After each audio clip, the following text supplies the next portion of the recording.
এক রাজ্যে এক রাজা ছিলেন। তিনি সবসময় দুঃখী থাকতেন। তিনি অনেক চেষ্টা করেও নিজের জীবনে শান্তি আনতে পারলেন না। একদিন এক গরিব ভিক্ষুক সে রাজার প্রাসাদে যান এবং ভিক্ষুকের কথাবার্তায় রাজা অনেকটাই সন্তুষ্ট হন। রাজা ভিক্ষুককে জিজ্ঞাসা করেন, আমি রাজা, আমার কাছে সবকিছুই আছে, কিন্তু আমার মনে শান্তি নেই কেন? তখন সে ভিক্ষুকটি বললেন, রাজা মশাই, আপনি একদিন একা বসে চিন্তা ভাবনা করবেন যে আপনার জীবনে এতটাই দুঃখ কষ্ট কিসের জন্য। তাহলে আপনি এই সমস্যার সমাধান অবশ্যই পেয়ে যাবেন। এই বলে সেই গরিব ভিক্ষুক সেখান থেকে চলে গেলেন।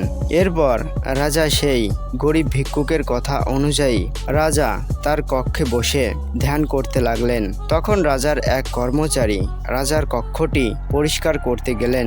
রাজা সেই কর্মচারীকে তার কষ্টের কথা জিজ্ঞাসা করলেন। কর্মচারীর কষ্টের কথা শুনে রাজা অনেক দুঃখিত হলেন।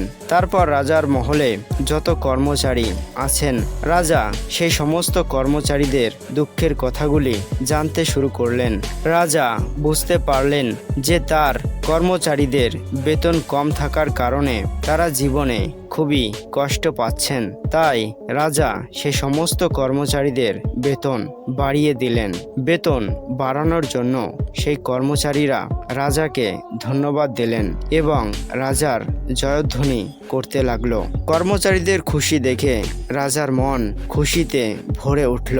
তারপরে সেই ভিক্ষুক আবার রাজার কাছে আসেন এবং রাজাকে জিজ্ঞাসা করলেন, রাজামশাই, আপনি শান্তি পেয়েছেন?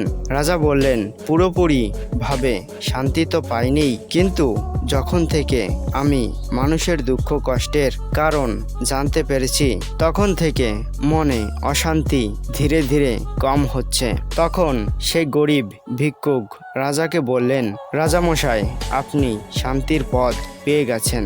এখন থেকে আপনাকে এই পথেই এগোতে হবে।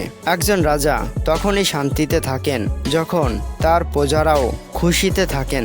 বন্ধুরা, এই গল্পটি থেকে আমরা এই শিক্ষা পেলাম যে আমাদের মনের শান্তির জন্য নিজেকে খুশি করার চেয়ে অন্যের দুঃখ কষ্ট দূর করে অন্যকে খুশি করলে নিজের জীবনে নিজে থেকেই শান্তি ও খুশি ফিরে আসবে। বন্ধুরা, ভিডিওটি সম্পূর্ণ দেখার জন্য আপনাদেরকে অনেক অনেক ধন্যবাদ।